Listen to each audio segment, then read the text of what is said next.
Amici bellini, è stato un martedì talmente pazzesco ieri che sarà difficile racchiudere tutto in un video, quindi penso che oggi ne dobbiamo postare due, sarà un martedì pazzesco. Benvenuto Monticelli Pascal, un ringraziamento speciale all'amico, guardate quanto è bello, non si può guardare, è troppo bello, Frank Parziale, che ha comprato la maglietta dallo store fluido.net, andatevi a fare un giro, secondo me potrete trovare delle cose che vi piacciono, è un modo anche di supportare, e tutti gli amici bellini anche abbonati con cui stiamo parlando tutti i giorni di calcio, di qualsiasi cosa, mi stanno onorando del loro supporto, anche tazze, bicchieri eccetera eccetera. Andate, divertitevi, grazie Frank, che ha scritto anche mentre ero live da Silver Mere. Adesso vedrete tutto il discorso che abbiamo fatto da Silver Mere, sempre gentilissimo Silver, mi ha tenuto un sacco di tempo, quindi abbiamo potuto sviluppare dei discorsi che vanno dall'intervista di De Laurentiis al mercato che può fare il Napoli, alla situazione generale di questa squadra che non si capisce che cosa vuole fare da grande. Ma ieri è stata una giornata talmente incredibile, perché l'Italia fa i 3 gol, un'Italia che gioca bene, ci diverte eccetera eccetera, poi addirittura Gattuso probabilmente viene esonerato prima del tempo.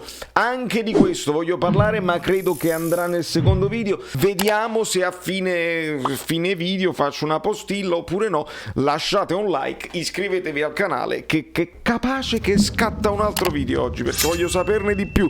Non voglio dare un giudizio se non so quali sono state le premesse, no? Gattuso commisso, ne voglio parlare però. Ma dici, ma sei tifoso della Fiorentina? No, ma fa discussione. Andiamo. È un martedì pazzesco.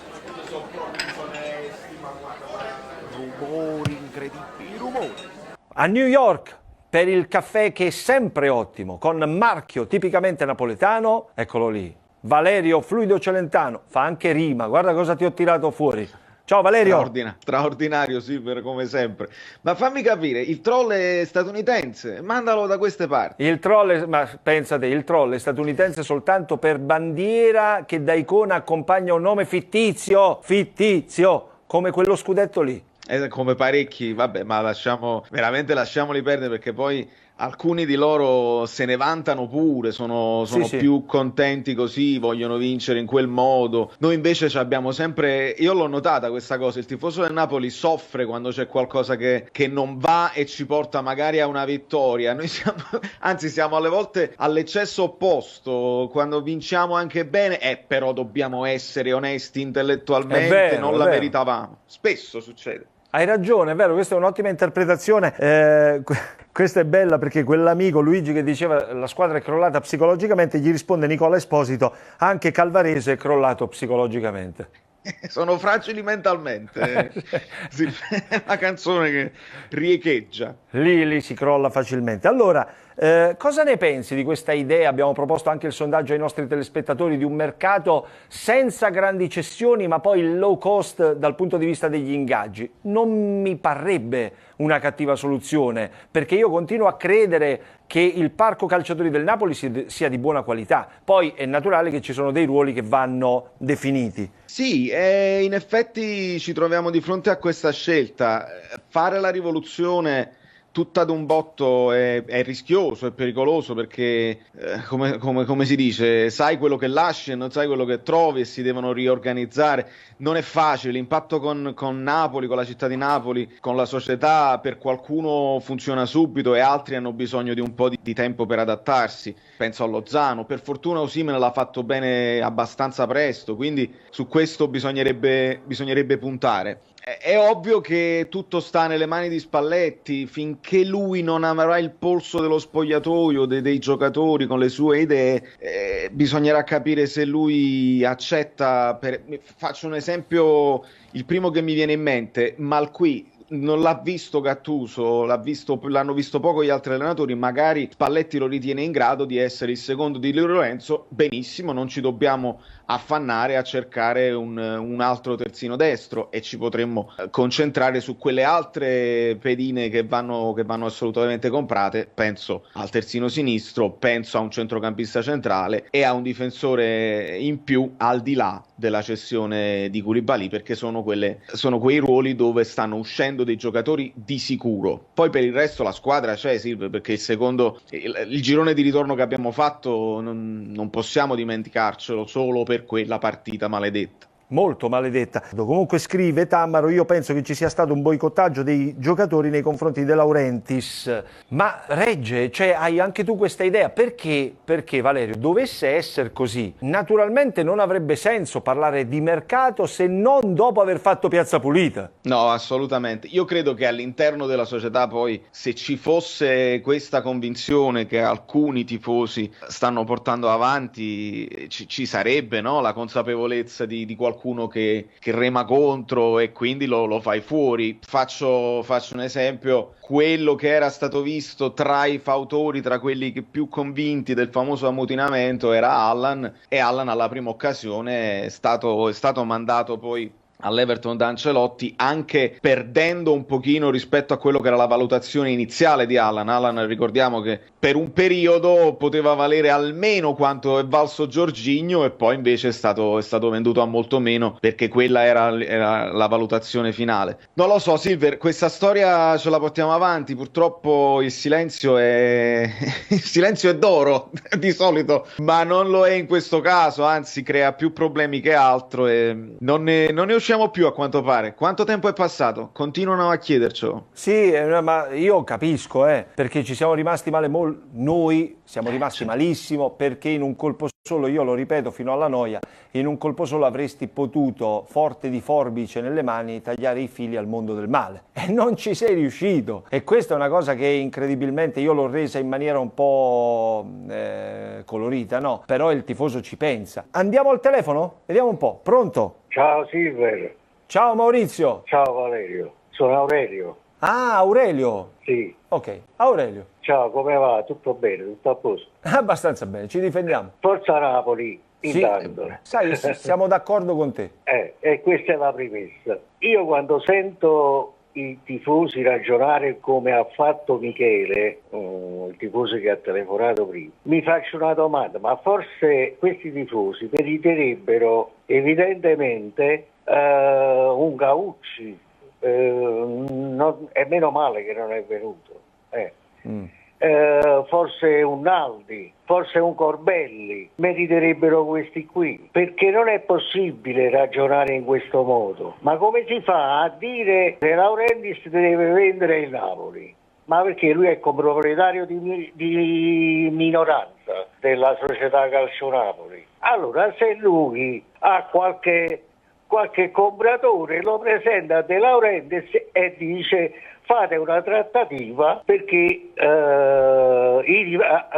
ai tifosi del Napoli tu non piaci perché non vuoi vincere. Ma come sarebbe a dire che De Laurentiis non vuole vincere? Ma queste sciocchezze le dicono parecchi tifosi. Ma scusa, ma la Roma che cosa ha vinto? La Lazio che cosa ha vinto? L'Inter è dovuta fallire per vincere quest'anno un campionato, uno scudetto. Sta in liquidazione coatta. È vero. È vero. La Juventus dopo 10 anni non stava andando in Champions League. Mi sono spiegato. Il Milan che cosa ha vinto? E come si fa a dire che il Napoli non ha vinto niente e non vincerà mai niente, quando 3 anni fa ci hanno fatto quella truffa mega galattica, un furto, quello è stato un furto di destrezza, è chiaro? Sì.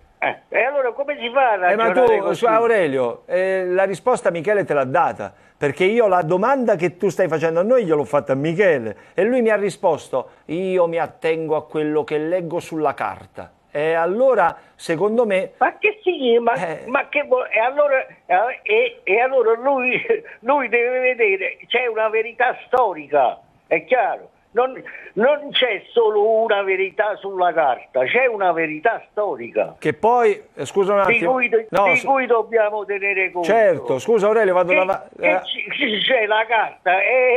Aspetta Aurelio, vado da Valerio. perché sulla carta c'è sempre il rischio di andare a beccare Ma non vuol dire niente. Aspetta Aurelio, aspetta! Sulla carta, Valerio, c'è sempre il rischio di incorrere nei due colonnelli con Totò.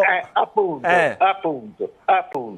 Aspetta Aurelio, facciamo mettere una scopa anche a Valerio. Prego, Ce l'ho. prego. Ce l'ho, le carte napoletane sono... Grande.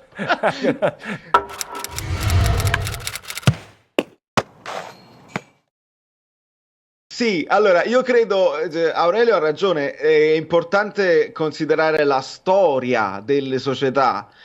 Il problema grosso è che c'è stato un momento in cui il Napoli è andato oltre tutte le aspettative e tutte anche le possibilità, e quindi noi abbiamo fatto la bocca a una condizione di classifica veramente lusinghiera, dove siamo arrivati a un fallo visto troppo da vicino da uno scudetto che sarebbe stato storico, ma mi azzardo a dire più di quello del periodo di Maradona, perché non c'era Maradona. È vero. In quei 3 anni fa. E allora, quando purtroppo ci arrivi così vicino, il tifoso, ricordiamoci che ci siamo lamentati dei secondi posti, E come no? ci siamo lamentati che stavamo lì, però non c'erano molte altre squadre a competere con la Juve, con lo strapotere juventino in questi anni, e quindi per onor del vero noi ci siamo alternati con la Roma nel ruolo di competitor, a volte più vicino, a volte più lontano, perché ci sono state anche stagioni, immagino la prima di Ancelotti, dove non abbiamo mai effettivamente lottato per lo scudetto, la Juve troppo avanti, noi anche troppo avanti rispetto alla terza, quindi risultò anche quasi un campionato anonimo tra virgolette, ma era un campionato tranquillo, comunque con tante vittorie, e si arriva secondi alla grande. Il problema dove si va in contraddizione è che se io ascolto le parole di De Laurentiis nella sua intervista a Fiume, lui inizia col dire che quando arriva a Napoli trova un pubblico, insomma dei tifosi un po' anche rattristati, ed è vero, perché noi eravamo chiaramente falliti e quindi anche un po' avviliti e rassegnati, e lui dice no, ma le persone non devono essere avvilite e rassegnate, bisogna lottare fino alla fine, altrimenti uno è l'assist, e va benissimo. Siamo andati a botta di quinquenni avanti fino a raggiungere questi risultati, dopodiché il tifoso si chiede adesso cosa possiamo fare. Questa è la domanda che nessuno fa De Laurentiis adesso. Cosa possiamo fare da grandi? Dove siamo arrivati al limite oppure possiamo sperare in qualcosa di più? Se ci dicono ovviamente questo è, perché sono tornate anche le milanesi e le altre si muovono anche bene, noi ci dobbiamo rendere conto e anche accontentarci di un quarto posto, di un quinto posto, tra virgolette accontentarci, perché la storia del Napoli non lo comprendeva questo livello sempre in Europa e sempre così. Se invece contemporaneamente nella stessa intervista De Laurentiis si dice però il calcio è malato e vincere è impossibile senza indebitarsi, ed ecco che lì il tifoso non sa più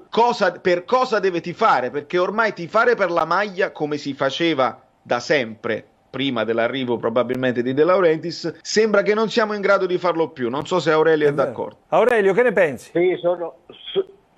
Sì, bravo Valerio, sono perfettamente d'accordo. Noi dobbiamo sapere da dove veniamo, dal 2004, non è che veniamo dal 1987, noi veniamo dal 2004, è chiaro. Questo non è chiaro a tanti tifosi. Noi dobbiamo essere consapevoli della nostra dimensione. La nostra dimensione è lottare per il posto in Champions, e se steccano gli altri ci si può inserire per vincere lo scudetto. Ma il Napoli non partirà mai favorito, questo è il problema, e devono capire. Io su questo sono d'accordo. Aurelio, ti saluto. Grazie. Grazie a te, ciao, un piacere. Allora, un po' di messaggi prima della pubblicità. Gianfraleon Parziale scrive: saluti dall'America a tutti. È sempre Forza Napoli, quindi saluti a Valerio. Magari siete anche... Grande Frank. Ah, Sì. ok, vi conoscete. Eccoci di nuovo in onda, 18-22 minuti, e siamo in collegamento anche dalla sede, mettiamola così, va? Dalla sede variopinta, con tantissime maglie che sono tutte all'unisono del numero 10, Caffè Napoli 1926, con l'ottimo Valerio Fluido Celentano da New York. Ho cercato di fare punto per punto il mio commento sulle fasi di questa intervista che più riguardavano il Napoli, insomma, questa è più una cosa sulla città, che però sullo sfondo ha questo rapporto non sempre idilliaco con i tifosi, perché evidentemente lui rimarca questa storia di ricevere magari insulti, minacce, e fa male. Ma credo, e dobbiamo essere chiari ed onesti, che queste cose succedono in tutte le società e in tutte le città, verso tutti i presidenti. E riprendo un attimo il messaggio di prima, perché Grassi e Regini è un ritornello che ogni tanto ritorna. E sono anche d'accordo sotto un certo punto di vista. Voglio ricordare che però non sempre basta quello, perché il Milan, campione d'inverno quest'anno, fa un ottimo mercato a gennaio. Prende Mandzukic, prende Tomori, mette a posto prende Meite, mette a posto delle situazioni per vincere, quindi dà un segnale di vittoria, e comunque non vince, quindi non basta. È chiaro che il tifoso vorrebbe vedere almeno il tentativo, cioè io un applauso alla dirigenza del Milan quest'anno a gennaio l'ho fatto. E invece quell'anno lì non lo so, Silver, potevi prendere la sensazione che qualcuno ha, che io condivido anche, che potevi prendere anche il dio in terra, e comunque non te lo fanno fare, perché poi De Laurentiis tra una parola e l'altra lo dice che è marcio, che è malato, che è difficile, che non si può competere, che non può indebitarsi per competere, e allora tra virgolette ci sottintende qualcosa che non può dire esplicitamente. Questo che poi alla fine mi mette sempre in difficoltà, perché è ovvio che non lo può dire dall'interno se è già deciso tutto, e se la sensazione almeno che ha anche lui è questa, perché io molto spesso ho detto: ma che spendi a fare a gennaio se sotto sotto già lo sai che arrivando punto a punto non te lo fanno vincere? Almeno resti a posto con le casse e l'anno prossimo ci puoi riprovare. Questa sensazione io credo che a turno l'abbiamo avuto tutti, no? Sì, assolutamente. Torniamo al telefono, pronto? Pronto? Sì, Sergio. Buonasera. Ciao. Buonasera. Senta, io innanzitutto volevo dire una cosa, mi sono pienamente d'accordo con quello che dice il signor Valerio da Gio. È un'analisi veramente compiuta bene, analizzando punto per punto tutto quello che è successo, tutto quello che probabilmente succederà. Il problema fondamentale credo che, visto che in pubblicità prima è passato doccia time, credo che la doccia time con il Verona l'abbiamo presa tutta, molto spesso anche fredda. Certo. Il problema fondamentale credo che, al di là di quello che potrà avvenire, come abbiamo detto prima, il Napoli ha bisogno di un difensore, di un terzino sinistro, di un centrocampista e probabilmente, questo insisto, anche di un centravanti, perché cosa facendo? Osimhen si fa male, oppure ci sono problemi di carattere salutare, eccetera, eccetera. Che succede? Chi mettiamo al centravanti? Allora mi pongo il problema che diventa una priorità assoluta. Non so se siete d'accordo. Sì. Non a caso si discute, l'abbiamo fatto anche noi, anche ieri sera, di Dries Mertens, che resta una priorità, no? Che rimanga Dries nel periodo in cui Osimhen sarà impegnato nella Coppa d'Africa. Poi bisognerà capire di Petagna che cosa il Napoli intenderà fare, se tenerlo come terzo attaccante o utilizzarlo come contropartita tecnica, lasciarlo andare per prenderne un altro. Voi che fareste? Valerio, comincio da te. È proprio la prima domanda che farei a Spalletti. Vuoi un terzo attaccante che ti dia una soluzione diversa per sbloccare magari partite dove non hai la profondità e non sei riuscito a lavorare su Osimhen, o qualcosa invece di più simile ad Osimhen e quindi poter avere una continuità di lavoro tattico? Penso sia la domanda più interessante del mondo, che non ha nemmeno una risposta precisa. A me il poco che abbiamo visto da Petagna non è dispiaciuto. È chiaro che se pensi quanto ti mancherà Osimhen in quel periodo della Coppa d'Africa, e il fatto, io su Mertens ci punto al 100%, il problema è l'età e comunque degli acciacchi fisici che ci sono e devi tenere presente. Quindi se si può lavorare ad uno scambio, lasciare andare via Petagna e trovare uno che è più ha più gol nelle gambe, perché Petagna fa un grande lavoro per la squadra, però gol nelle gambe, per esempio un Caputo, ne faccio ne dico una così, magari. ne ha di più, ecco. Magari, poi da Campano, la grande chance, è arrivato tardissimo in Serie A. Sergio, che ne pensi tu? Io credo che sia giusto, Caputo sarebbe un ottimo investimento. D'altra parte, io ho visto la partita con la Svezia, c'è quel centravanti Isaac, che praticamente forse tecnicamente non è una grandissima cosa, però ha tanta cosa, ha tanta dinamicità, e potrebbe essere da un punto di vista tattico un similare che potrebbe andare bene eventualmente dovesse sostituito Osimhen. Mi sembra un Lukaku, tra virgolette, con un po' di differenza in tono minore. Cosa ne pensate? Che è un ottimo giocatore, ha avuto una grande occasione. Se metti dentro quel pallone, alla fine metti in ginocchio la Spagna, che avrebbe chiaramente meritato la vittoria. Esatto. Sì, ci sono tanti giocatori che poi stiamo vedendo e anche apprezzando in queste ore, in queste giornate europee. Però, ma poi bisogna capire, secondo me, scusa se faccio una piccola interruzione, bisogna capire qual è l'obiettivo adesso del Napoli, cominciare tra virgolette da zero oppure puntare a qualche cosa che potrebbe essere anche il secondo posto. Però secondo me, con la mia immodesta soluzione, voglio dire soltanto una cosa. Secondo me, se noi abbandoniamo la Coppa UEFA e puntiamo tutto sul campionato, possiamo riuscirci, altrimenti giocare il giovedì e la domenica non va.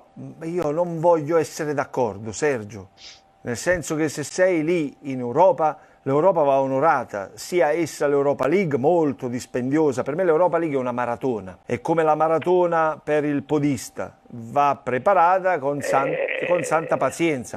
Però se hai una rosa vasta, perché il Napoli comunque le opportunità di far ruotare le aveva, Valerio, poi dopo il patto deve essere di partenza tra De Laurentiis e Spalletti, si diranno loro le cose, quale sarà l'obiettivo. Per me l'obiettivo rimane quello di arrivare in Champions League. Appunto, però il problema è come quest'anno, perché il Napoli dopo che ha lasciato la Coppa UEFA è andato molto molto meglio. Cioè il problema è un po' dovuto al Covid, un po' dovuto agli betti infortuni, un po' dovuto a tante piccole casualità, certamente ci hanno compromesso questa situazione. È sicuramente difficile perché è dispendioso e lo sappiamo, abbiamo visto la Roma come ha dovuto ovviamente cedere il passo un po' in campionato per andare avanti in Europa, però io credo che se vogliamo fare il salto di qualità, Silver, noi dobbiamo arrivare più avanti possibile, noi dobbiamo recriminare per quella partita del Dnipro, capito? Prendiamoci anche delle mazzate che non ci competono, ma dobbiamo andare avanti il più possibile in Europa, perché se lottiamo sempre nel campionato per raggiungere un piazzamento europeo e poi lo snobbiamo, io da New York mi conoscono sempre di meno, io cammino con le tute del Napoli, lo sai, no? Sì. E incrocio tantissime persone, tu non hai idea, io non sono pronto col cellulare al volo, incrocio tute della Juventus, incrocio stickers, sai, adesivi della macchina della Juventus, e vorrei sempre dire eccoci, ci siamo trovati, e però lui mi dice sì, ma io sto sempre in Europa, mi conoscono tutti, voi ogni tanto, ma non andate avanti. Ecco, vorrei più soddisfazioni a livello europeo e internazionale, perché sono quelle poi le cose che fanno crescere anche la storia della società, e quindi quando cominci a fare una semifinale, arrivi magari in finale, ecco che cresce il blasone e cresce anche la storia della società. Per arrivare a vincere devi fare tante finali e le perdi, devi arrivarci così. Negli spogliatoi tuoi, negli uffici societari, già si sa come si devono affrontare delle situazioni. Se non ci arrivi mai, arrivi sempre poi impreparato alle partite che contano. Quella del Verona era a tutti gli effetti una finale. Sì, è proprio questione di crescita, hai ragione. È quello. Valerio, io ti ringrazio e ti saluto, come sempre. Grazie a te, Silver, come sempre, e Forza Napoli sempre. Ciao Valerio, grazie. Quindi dobbiamo arrivare ai 10.000 e arriviamoci, si deve cliccare sopra la cosa così, poi cliccate sulla campanella, poi vi iscrivete al canale Telegram, poi dovete praticamente fare basta, sei cringe, quante cose, tutte le cose bellissime. Io mi ricordo come mi chiamo,